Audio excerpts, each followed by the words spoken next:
Le 28 juin 1914, c'est l'assassinat de François Ferdinand, l'archiduc d'Autriche à Sarajevo. Cet événement sera un facteur déclencheur de la Première Guerre mondiale. Le 28 juillet, un mois après l'assassinat, il y a la déclaration de guerre entre l'Autriche et la Serbie. Puis le 1er et 2 août, c'est la mobilisation générale en France. Le même jour, l'Allemagne déclare la guerre à la Russie. Le 3 août, c'est la déclaration de guerre de l'Allemagne à la Serbie et à la France. Et le 4 août, la Grande-Bretagne déclare la guerre à l'Allemagne. Les troupes allemandes traversent la Belgique et rentrent en France. La Belgique est envahie. Du 4 août au 2 septembre, c'est la bataille des frontières. C'est l'affrontement entre les troupes allemandes et franco-britanniques le long des frontières franco-belges et franco-allemandes. Cette frise représente les combats à Landrecies et aux alentours en août et septembre 1914. Le 2 août 1914, la France se mobilise suite aux déclarations de guerre. Très vite, la Belgique, Bruxelles, Liège, Mons est envahie par les Allemands. La peur monte dans le nord de la France. C'est encore pire lorsque Namur est prise le 2 août par les envahisseurs allemands.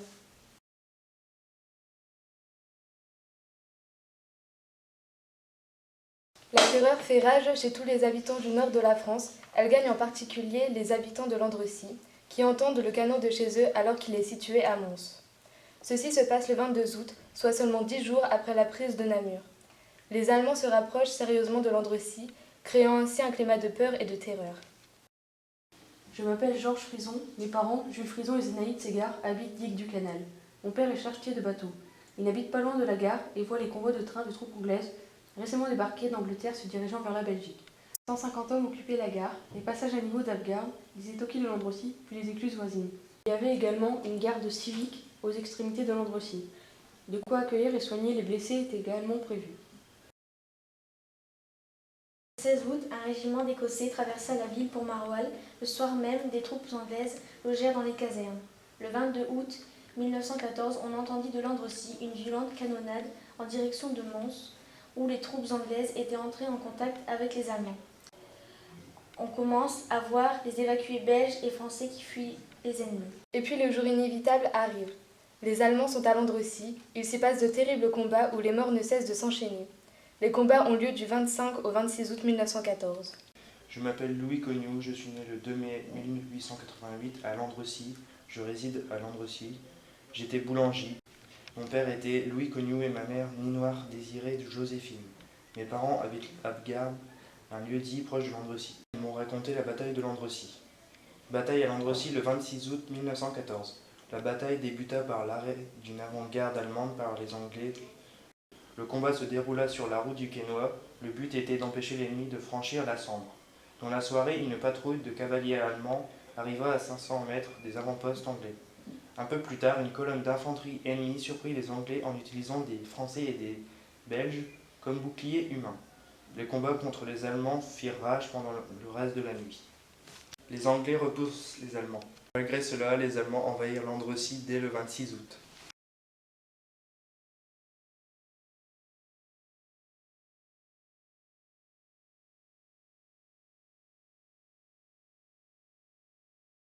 The British Expeditionary Force is organized into 3 corps. One corps is composed of divisions, battalions, brigades, companies, semi-companies, squadrons, and sections.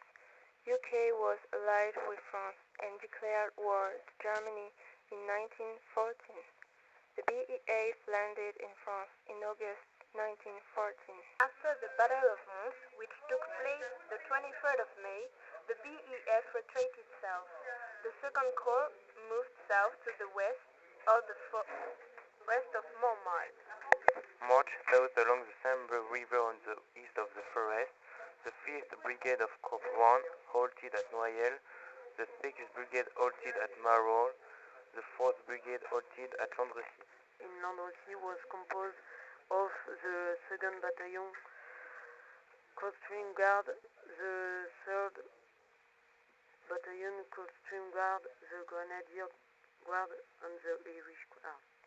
On the east and south of the city, the 3rd Battalion Coldstream Guards, commanded by Major Matson, was posted in the north of the town.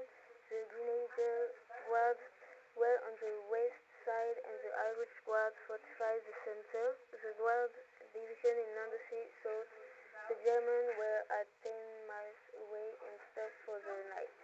They thought the Germans couldn't attack through the forest. In fact, neither the British nor the Germans knew the presence of others. The Commander number 2 Company of 3rd Costume posted his troop at hand from the middle farm to the Rosenborg Lane so as to control the Kenmore Ford and the edge of forest.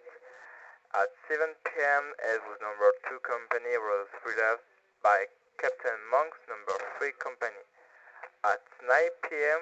the 3rd Battalion Costume heard sounds of men singing the Marseillaise French national anthem. Monk shouted a challenge for there. A German shouted back, French.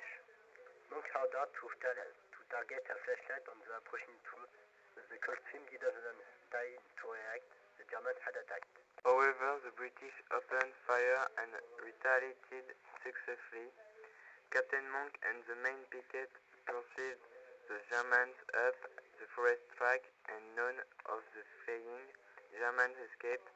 They recovered the machine gun and regained their former position. This is Private George Harry Wyatt.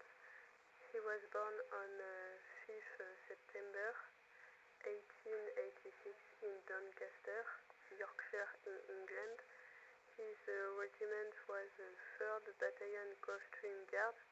He began his career as corporal and ended as sergeant.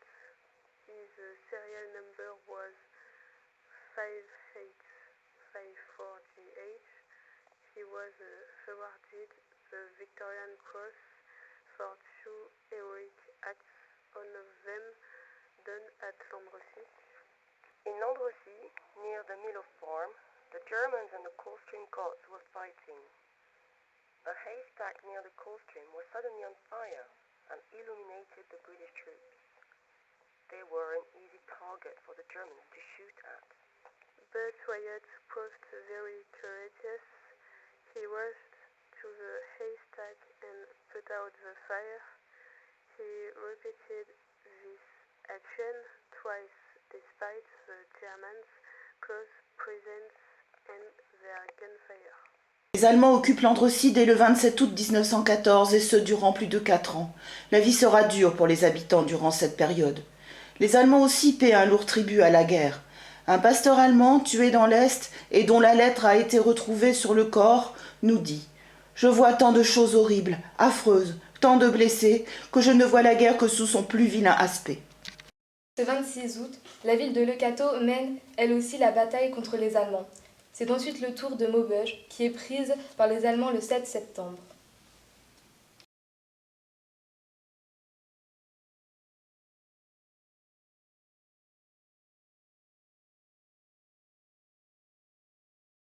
Quatrième territorial était ici. C'était les vieux, c'était plus vieux. Les gens territoriaux, c'est des gens, des militaires qui avaient déjà fait leur service militaire dans le cadre du service militaire normal, qui ont été rappelés donc à la déclaration militaire. C'est pour ça que quand on regarde la liste qu'on a de nos soldats, c'est quand même des soldats qui étaient assez âgés. Ça varie entre 30 et je crois que le plus vieux 38 ou 39, une quarantaine d'années.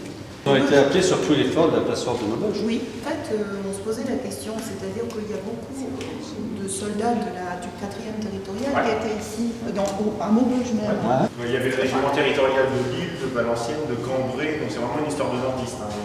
Oui, mais pourquoi les plus vieux? Parce qu'on ne s'attendait pas à ce qu'ils soient en première ligne aussi vite. On ne pensait pas que les Allemands allaient avancer aussi vite. D'accord. Donc en fait, parce que ce sont eux, effectivement, qui se sont retrouvés en pleine... Ah oui, du coup oui, ce qui n'aurait jamais dû être le cas. Ils n'étaient plus du tout natifs, on va dire, donc ils étaient plus préparés à combattre. Je m'appelle Edmond Véry. Je suis né à Fontaine-aux-Bois, près de Landrecy, le 14 juillet 1879.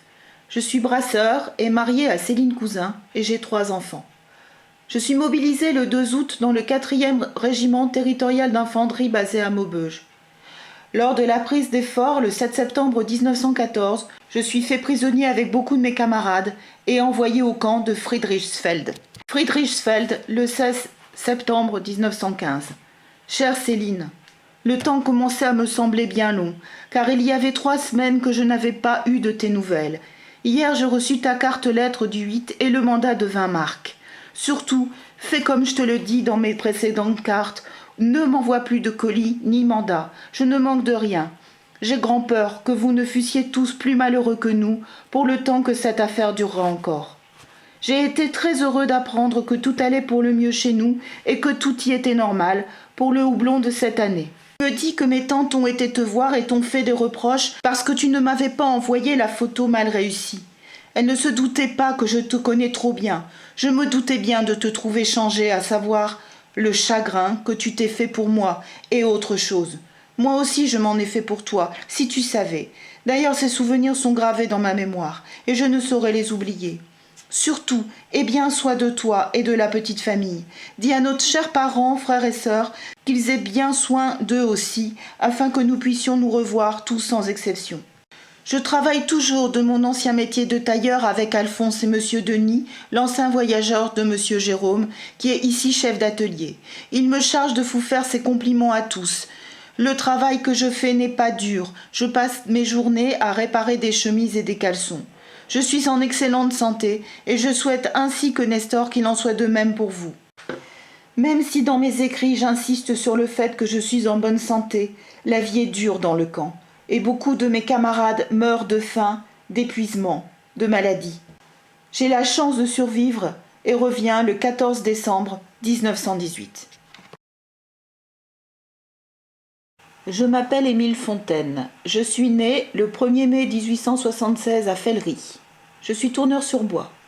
Je suis marié avec Lise Grimio. La mobilisation arrive, jour funeste. On m'envoie avec le 4e régiment territorial d'infanterie au fort de Levaux, à Feigny, près de Maubeuge. Il fait partie des 7 ouvrages fortifiés depuis 1878 entourant Maubeuge. Les forts d'Essarts, de Boussois, de Serfontaine, d'Aumont, de Levaux, de Bourdieu et les batteries de l'Orme.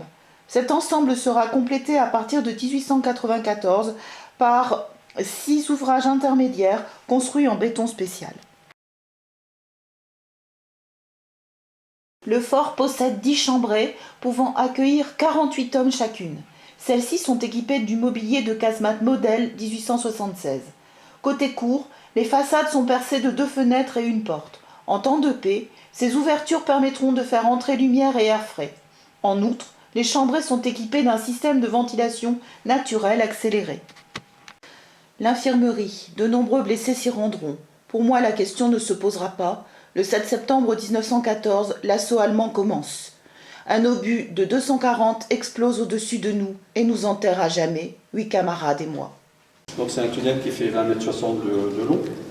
Il servait de communication entre les salles ici à l'intérieur et les plateaux supérieurs et les plateaux extérieurs.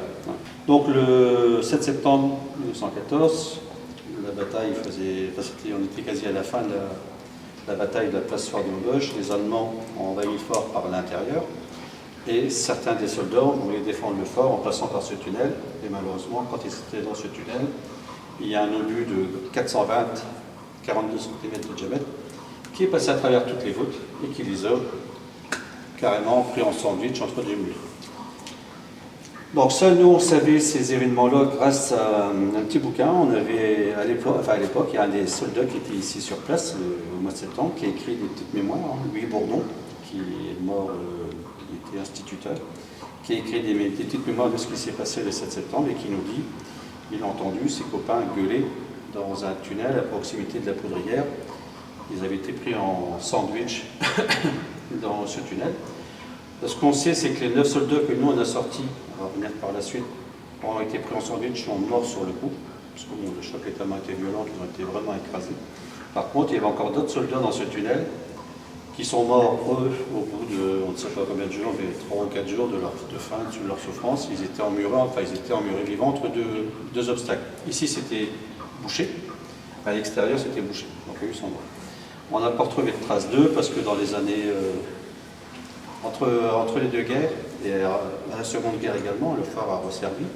On sait qu'il y avait un régiment d'Indochinois qui était ici, prisonnier.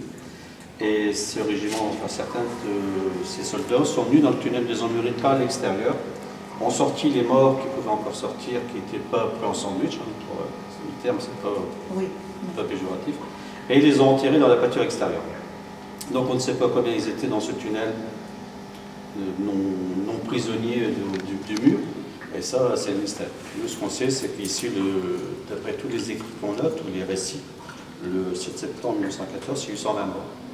Donc 72 morts ont été retrouvés par les Allemands et enterrés dans un cimetière provisoire à l'extérieur du phare, ce qu'on appelle le cimetière militaire allemand. Nous, on a retrouvé 9 morts, donc 72 et 9, 81, il y en avait 120. D'après les récits, donc il y a encore beaucoup de morts qui sont disparus. Est-ce qu'ils sont dans le fort? Effectivement, bon là, ils ne pouvaient pas être une trentaine, mais est-ce qu'ils sont dans le fort enterrés dans des endroits où on n'a pas encore trouvé? Est-ce qu'il y a encore des salles? On a une salle avec les travaux qui ont lieu, dont vous avez vu, hein, vous avez marché dans la gadoue. Avec ces fameux travaux, il y a une salle qui va être, pour la première fois, qui va être mise à jour. Elle est juste en dessous du passage où on passe à pied. Et peut-être que là, il y a encore des morts qui sont ensevelis depuis 1914. Ça, on ne le sait pas, personne n'y est jamais allé, parce qu'il y a eu une route provisoire. En dessous, c'est une cavité. Si on creusait en dessous, la route, elle s'effondrait. Surtout qu'on passe là avec des gros engins. Ouais, donc ça, on aura une réponse à notre questionnement dans 3 semaines. Ah, dans 3 semaines? Oui, parce que c'est dans la programmation des travaux qui ont lieu ici à l'entrée. Il y a à peu près 20 000 mètres cubes de terre qui vont être enlevés, dont cette fameuse salle. Donc on aura une réponse à notre dernière question, peut-être le dernier endroit où on peut retrouver le manque de soldats sur les 120. Ça doit être émouvant. Oui. Ce qui est émouvant, c'est surtout ce qui s'est passé là. Moi, j'ai eu un peu l'idée subvenue il y a 16 ans, 18 ans, un jour, de dire tiens, on sait qu'il y a des soldats là, grâce au récit de notre soldat Louis Bourdon. Et j'ai dit, tiens, ça serait peut-être bien, à un moment, on se posait la question, est-ce que leur tombe mérite qu'elle soit toujours là, ou est-ce que leur tombe mériterait qu'elle soit dans un cimetière, un nécropole national? Donc on s'est posé la question avec l'association pendant 1 an, pour que ça mûrisse, ce projet-là. Ensuite, on a demandé l'autorisation à la mairie, et ensuite on a eu l'accord du ministère des anciens combattants victimes de guerre, de Lille, pour pouvoir toucher des sépultures militaires. Donc une fois qu'on a eu tous ces accords, toutes ces réponses positives, on a entrepris avec les membres de l'association, donc on a commencé à creuser pour voir ce qui se passait, parce que c'était carrément un mur de briques et de terre. Et quand on a creusé au bout de 2 mètres, on a commencé à voir un squelette humain. Donc on s'est posé la question, qu'est-ce qu'on fait? On continue, on ne continue pas? Le dimanche suivant, enfin 15 jours après, le dimanche on a continué, et puis là on a trouvé le squelette humain donc, debout, bien droit. Avec la chance qu'on a eu à ce premier squelette, c'est qu'on a trouvé sa plaque militaire. Donc sur son cou, il y avait donc son nom, son prénom, son numéro de matricule et son centre de recrutement. Alors c'est ce que je dis, entre le moment où j'ai eu l'idée de faire ça et puis le moment où j'ai sorti, moi je me souviens avoir sorti le premier squelette, vous sortiez dans votre main un crâne humain, ça fait voilà. On a eu la chance effectivement d'avoir son nom, on s'est dit si au prochain on a encore la plaque, ça vaut le coup de ressortir une identité. On a retravaillé donc, pendant 1 an et demi sur ce tunnel avec les 8 bénévoles. Et au deuxième, on avait encore la plaque militaire, et puis ensuite on a continué, puis on a trouvé 9 soldats avec 9 identités. Et sur les 9 soldats, on a retrouvé, ce qui est important, les 9 familles. Donc actuellement, les familles viennent se recueillir quand elles passent sur le secteur, ici au fort de Levaux et à la nécropole nationale, au cimetière militaire d'Azov. On a ressorti donc ces 9 soldats. Ces 9 soldats avec les plaques d'immatricule partaient, enfin les plaques partaient à Lille, au ministère des anciens combattants victimes de guerre, et eux nous renvoyaient l'identité complète du soldat. Puis après, à nous de rechercher les familles. Ça s'est fait grâce à un membre de l'association qui travaillait également à la mairie de Fény, qui était à l'état civil. Et la chose très émouvante aussi, c'est que dans ces familles, on s'est rendu compte qu'il y avait une dame de 94 ans à l'époque, Madame Paris, son père était dans le tunnel. Donc Madame Paris, on a su par la suite que toute sa vie, elle a cherché après son père. Elle savait qu'il était mort sur la place forte de Maubeuge, mais elle ne savait pas que c'était au Fort Levaux. Je l'ai appelé, puis je lui ai dit qu'on a retrouvé son papa.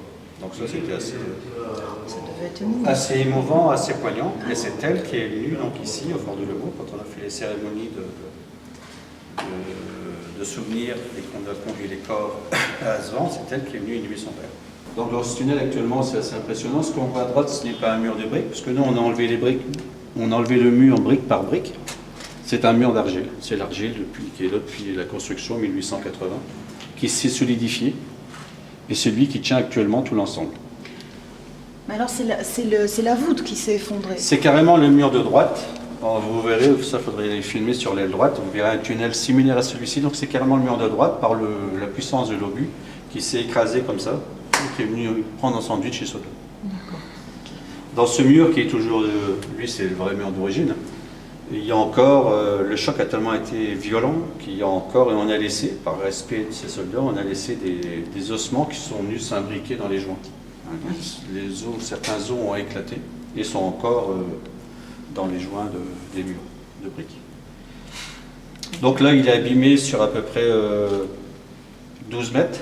Le reste, bon là on n'y va plus bien sûr, c'est un lieu de recueillement. Le reste du tunnel est intact. C'est-à-dire que les 10 derniers mètres le tunnel fait 1,20 m de large, comme s'il n'y avait rien eu. Et c'est là où justement les autres soldats ont été pris en sandwich et eux ils sont morts de faim, de soif et de leur souffrance, leur blessures et autres. La bataille de la Marne. Du 8 au 16 septembre, les Allemands attaqués sur la Marne par les troupes françaises se replient sans cesse vers le nord. Mais à quel prix? Le 84e régiment d'infanterie fait partie de la bataille. C'est un régiment de l'Avesnois provenant des casernes d'Avesnes-sur-Helpe, le Quesnoy et bien sûr Landrecy. Je m'appelle René Ramé. Je suis né le 14 août 1891 à Guissigny, près du Quesnoy. Je suis journalier de ferme et pas très instruit. J'appartiens au 84e RI. Dès le 4 septembre, les premiers obus tombent sur la cathédrale de Reims. On y installe un drapeau blanc. Les Allemands pénètrent dans la cité. Le 13 septembre, les troupes françaises reprennent la ville. Mais les Allemands, toujours retranchés aux alentours, accentuent les bombardements de la cathédrale et du quartier d'Hélène.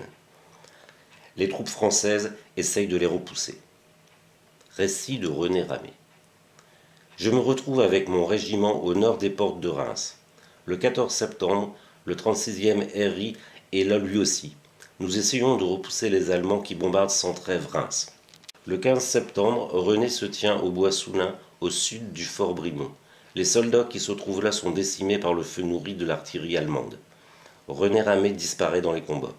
On le croit prisonnier. On le retrouve à Hirson fin octobre. C'est là qu'il succombe à ses blessures. Je m'appelle Victor Bantny, je suis né le 2 avril 1892 à Préaubois. Mes parents s'appellent Victor Bantny et Constance à Lyon. Je ne suis pas beaucoup allé à l'école, j'ai travaillé très jeune. Je suis scieur, sur bois, dans la forêt de Mormal. Je travaille dans la galocherie de Préaubois créée en 1895. Elle fabriquait une quantité importante de semelles, de bois et de galoches. Son implantation a été choisie en raison de la proximité de la forêt de Mormal. Pendant la guerre, la forêt va être exploitée abusivement par les Allemands. Beaucoup de prisonniers civils sont réquisitionnés pour y aller travailler. Beaucoup en mourront. 2 août 14, la guerre est là. Comme tout le monde, je suis mobilisé. Je vais à la guerre. Je suis incorporé au 41e régiment d'artillerie de campagne basé à Douai. En novembre 14, je suis versé au 47e régiment d'artillerie. Je vais ensuite faire la campagne d'Orient. Beaucoup de mes camarades sont morts. Quelle hécatombe! J'ai de la chance. Je suis en vie, mais à quel prix? J'ai perdu une jambe et donc mon travail. Que vais-je devenir?